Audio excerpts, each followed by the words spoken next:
Hey guys, it's Miss Johnson and I'm here to bring you our last notes video for Unit 5. This is Unit 5 Notes 5, which is on quadratic applications. So today we're going to be applying the quadratic formula and the vertex to some real life examples. When are we going to be using the vertex? When are we going to be using the quadratic formula? So first we need to determine what kind of keywords do we look for to determine whether to find each piece. Are we finding the vertex or are we solving? So that's what we have to determine. So up at the top, when do I find the vertex of an equation? So let's just refresh our memories here. The vertex is the same thing as the maximum or minimum, depending on which way the parabola is facing. And we find the vertex by using the opposite of b divided by 2 times a, and then we would plug back in to get y. And the vertex is a point. It's a point on the parabola that's right in the middle of the parabola. So when you're looking at vertex, it's like either right here or it's right here up at the top. So it's some point x comma y that is the maximum or minimum. So when you're asked to find the vertex, they may not necessarily say find the vertex. The word vertex probably won't be in the question, but they will say something like find the maximum.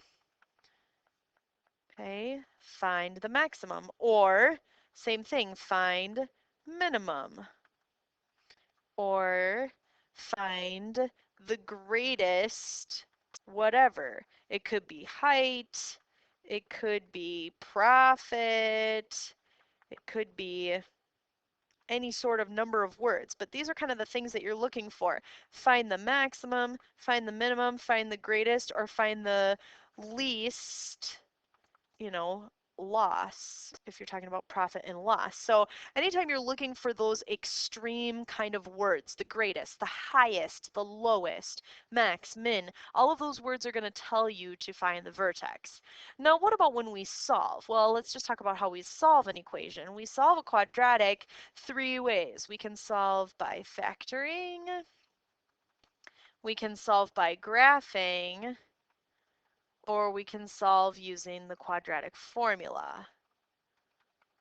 Okay, and remember, sorry, formula, not from. Formula. Remember that when we are solving a parabola, we're looking for, if this is my coordinate plane, when we look at the parabola, let's say our parabola looks like this, we're looking for that point where it crosses the x-axis. Okay, so that's what we're looking for.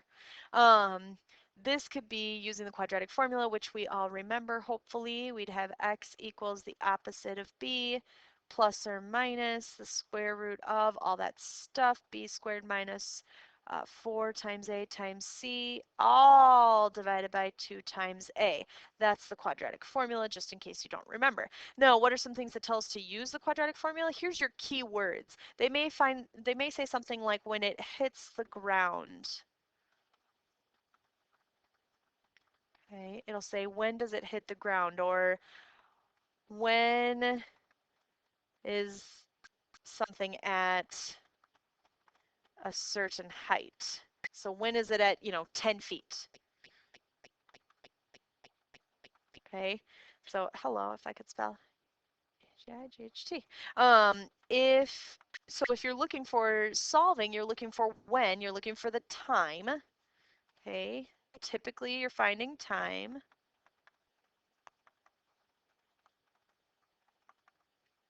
And you're looking for when it's either on the ground. That's probably going to be your most common one, is when it's on the ground, or when you're going to be at a certain height.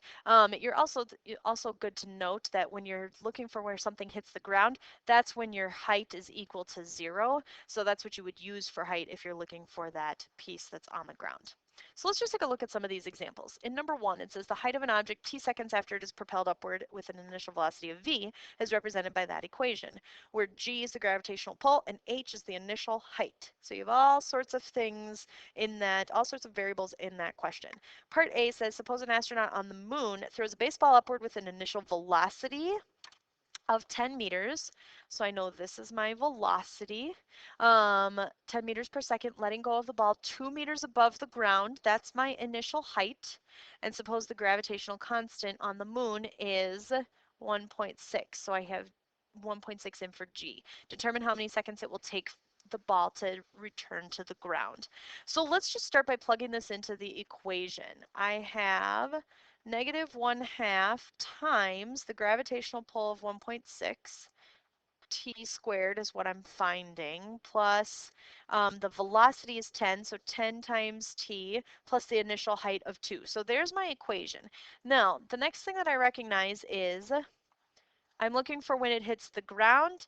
That means I need to solve. And I know that my ending height, I should put that as capital H, is 0. So that means this right here is 0. So I have 0 equals this whole equation. And I want to, since I'm looking for how many seconds, I want to find t. Okay? Because it says that t is my seconds. So if I'm solving this, that means I'm going to be using one of those three methods, factoring, graphing, or quadratic formula. Now, typically in application questions, especially when you've got decimals involved, it's probably going to be easiest just to plug it into the quadratic formula.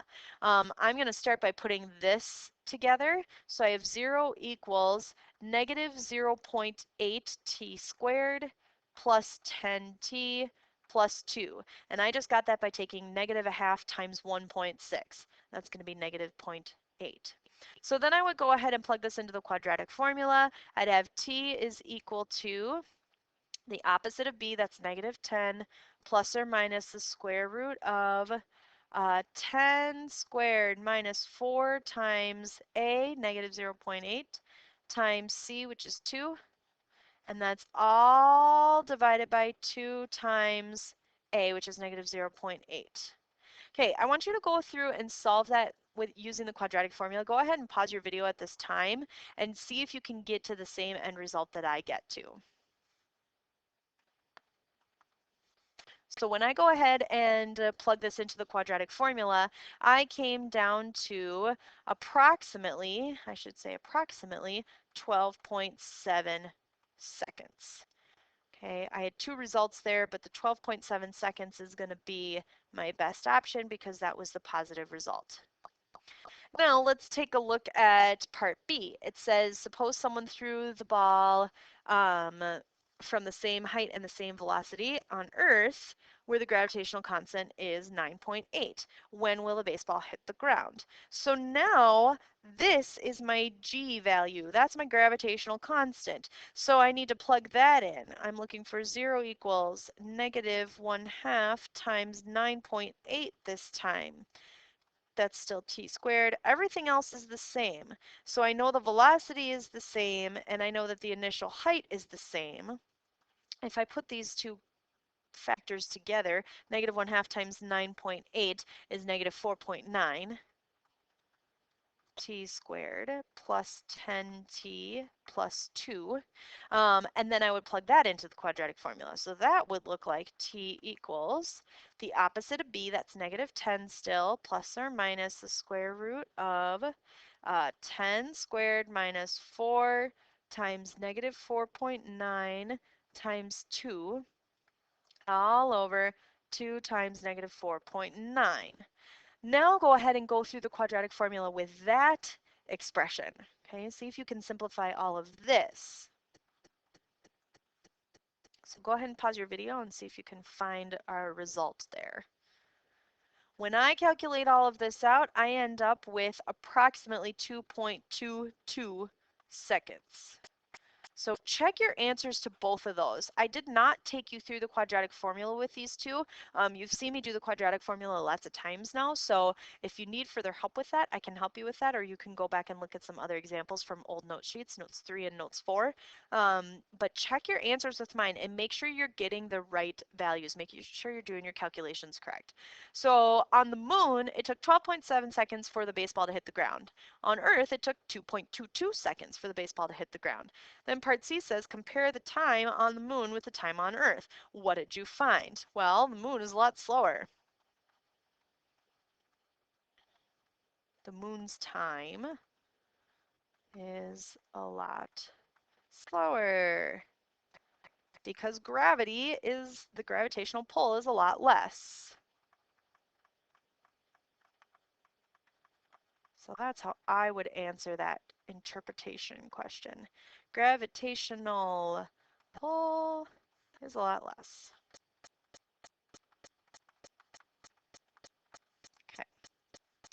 All right, so let's take a look at number 2. In number 2, it says Jimmy John's is tracking its sales of subs. The manager sees the quadratic representing this situation looks like that. Y equals negative 25x squared plus 250x plus 400, where x is the number of subs sold and y is the revenue earned. What is the maximum revenue earned and how many subs were sold to earn this revenue? So now when I read through this question, I see that what is the maximum revenue earned and how many subs were sold to earn this revenue, that tells me that now I'm going to be finding the vertex. Okay, that word maximum translates into vertex. So I know that's what I'm looking for. So I'm just going to plug it in. I want the opposite of b, that's negative 250, divided by 2 times negative 25. So I have negative 250 divided by 2 times negative 25, that's negative 250 divided by, negative 250 divided by negative 50, which is equal to 5. Then I need to take that and plug it back into the original equation. So I have y equals negative 25 times 5 squared plus 250 times 5 plus 400. Well, this piece gives me negative 625. That's plus 1250 plus 400. And altogether I get 1,025. So I know that I am looking at $1,025, $1,025 after 5 subs sold. Okay, that is my vertex there. Let's take a look at number 3. It says that a projectile is shot vertically up in the air from ground level. Its distance y in feet after t seconds is given by that equation. Find the values of t when y is 96 feet. Okay, so now I have a height to plug in. Okay, so I'm finding the values of t. That means I need to solve it because that's finding my time. Time is my question. So when time is your question, you know you're finding what the time is, and it asks for a specific height. So that's another way that I can determine that I'm actually supposed to solve there. So I'm looking for a specific height. So I need to take the 96 and I need to plug it in for y. I'm going to have 96 is equal to 96t minus 16t squared. That's what my equation looks like because I'm looking for that specific height of 96 feet. So 96 goes in for y, and I know that because I'm looking at y in feet, and then I solve from there. Now, there's a couple of things wrong with this. One, it's not equal to 0, so I know I need to take this 96 and I need to get it over to the other side somehow. And then the other, I've got my squared term here in the middle and my t term is out front. I don't like it written that way. I'm going to write it in standard form. So I have to take care of those two things first. So let's move the 96 over. That gives me 0 equals 96t minus 16t squared minus 96 again. And then I'm going to flip-flop these two because I like standard form. I like to look at it in standard form. This is actually technically my a value, that's my b value, and that's my c value. So I'm going to rewrite it so that my squared term is in front, so my a value is the first one that I'm looking at. Now I want to go ahead and solve this. So you can solve this in lots of ways. You could try to factor it. You've got some whole numbers. You could try to take out a GCF. You could try to use the quadratic formula. There's a lot of different things that you could do. If I took out a GCF here, let's just see if 96 is divisible by 16. So when I plug in 96 divided by 16 into my calculator, I get 6. So let's see what happens if I take out a 6. Or I'm sorry, a 16 from all of these. I'm going to take out that GCF of 16. That's going to give me negative 1t squared plus 6t minus 6. That's a lot easier fraction to work with. And the reason that works, by the way, is because technically I divided by a 16 over here as well. It's just that 0 divided by 16 is still 0. So that didn't change my constant there. So all I did was take out a GCF, and now I have a much simpler fraction to work with. I could even go one step further, and I could divide all of these by -1. Because if I did that, I have a +1 coefficient. So I have 0 equals positive 1t squared minus 6t plus 6. Okay, so let's think about what that does for our equation. Now, can I get to a point where I'm going to be able to factor this? Well, there's no way that I can multiply to get 6 and add to get -6 at the same time. That's not going to happen. But at least I have a much easier equation to do the quadratic formula with. So that's what I'm going to do. So it was at least worth a shot of taking out the GCF to see if I could factor it. But I can't.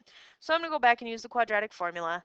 I have t is equal to the opposite of b, that's +6 plus or minus, I'm using this now, this new equation down here, plus or minus the square root of b, -6 squared minus 4 times 1 times 6 all over 2 times 1. So go ahead and see if you can simplify that in your calculator and get down to your results. So when I go ahead and solve this, I end up with two positive results here. I get t is approximately 4.73 seconds, and t is approximately 1.27 seconds. Now, here's the thing. Typically, when we're talking about when something hits the ground, we only have one positive result. Well, that's because there's going to be only one place where it hits the ground. But if you're talking about where it hits 96 feet, 96 feet could be right here, which means it's hitting right there and it's hitting right there. So it is possible to have two positive results. There are two places that it could hit 96 feet because it could hit it going up and it could hit that height going back down. Okay, so it's possible to have two positive results here. Let's take a look at number 4. It says a pan is to be formed by cutting a 2 by 2 centimeter squares from each corner of the sheet metal, then folding up the sides. If the volume of the pan is to be 441 square centimeters, what should the dimensions of the original piece of sheet metal be? Holy cow. Okay, so I have a lot going on in this question. The first thing that I know I'm looking for is the volume of this pan. And let's just remind ourselves that volume is equal to length times width times height when we're looking at a box of some sort, which a pan is. A pan is a box, it just doesn't have a top on it. So I know that volume is equal to length times width times height. So now I have to think about what is the length, what is the width, and what is the height. So for the length, I know that my length is going to be all the way across this, um, all the way across this pan is going to be x minus 4. I'm looking for this interior piece of the pan. So I have x minus 4. Okay, because that's the piece that I want. I guess I should have stopped these here because these are the sides that actually fold up. So I'm really just looking for this piece. And I get the x minus 4 because I have x all the way across, but I took two off here and 2 off on each side. So that's x minus 4. Okay, then what about the width? Width, same thing. So my width is this inside of the pan. I started with x all the way across, and I know that because it's a square-shaped pan, square of sheet metal. So I know that it's x all the way across. I know that I'm taking off 2 there and 2 there. So that again is going to be x minus 4. Then think about the height. The height of the pan is going to be the flaps that were folded up. Well, in this case, the flaps that were folded up are 2 inches, so your height is 2 inches.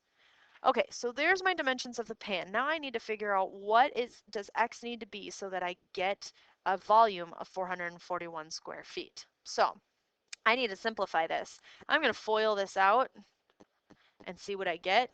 I have x squared minus 4x minus another 4x plus 16, and I have that whole thing times 2. Then I need to put my 2 in, so I have x squared minus 8x plus 16, still times 2. Distribute your 2 in. All I did there was combine my like terms. Then I've got 2x squared minus 16x plus 32. And I know that my volume is supposed to be 441 centimeters. Well, here's where the quadratic formula comes into play. So I need to solve for x here. What is x going to be?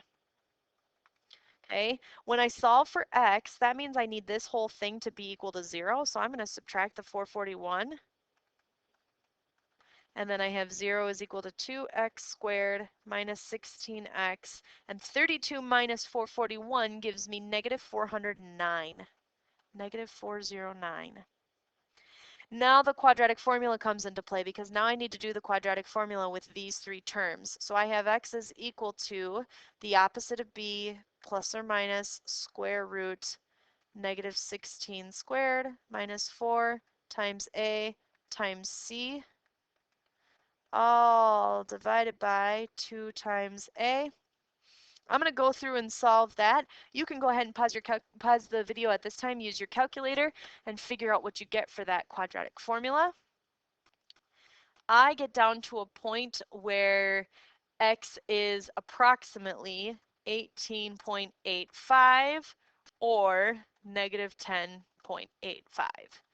Now, I'm talking about dimensions of a pan, so it's logical for me to keep the positive one, the negative one gets thrown out. So I know that x is approximately 18.85. Well, I'm asked to find the dimensions of the pan. Okay, so I'm looking for what are the dimensions of the original sheet metal. So the dimensions of the original sheet metal are going to be this long, which is 18.85 by 18.85. We're talking in centimeters, and that is my answer. All right, one more question that we're going to look at together. It says, on one of the banks of the Chicago River, there is a water cannon called the water arc that sprays recirculated water across the river. The path of the water arc is given by the quadratic model given there, where x is the distance across the river in feet and y is the arc of the, or the height, y is the height of the arc in feet. What's the maximum height of the water sprayed from the water arc, and how far across the river does the water land? All right, so in this question, I know I'm looking for the vertex because of that word maximum. So when I plug this in to find the vertex, I'm looking for the opposite of 1.2 divided by 2 times a, which is negative 0.006. So go ahead and type that into your calculator. So when I type that into my calculator, I end up with this, negative 1.2 divided by negative 0.012. And then dividing those two, I get positive 100. So x is going to be positive 100. Then I need to plug it back in to get y. Y is going to be negative 0.006 times 100 squared plus 1.2 times 100 plus 10. Go ahead and solve all of that, simplify all of that. When I simplify that, it looks like this. This first term ends up being a negative 60. This middle term ends up being 120 plus the 10, and I get y overall is 70. So my vertex looks like 100 comma 70, which means my answer is the distance across the river is 100 feet and the height is 70 feet. So 100 feet across, 70 feet high would be my maximum height. Okay, so that's going to take us to the end of our applications video.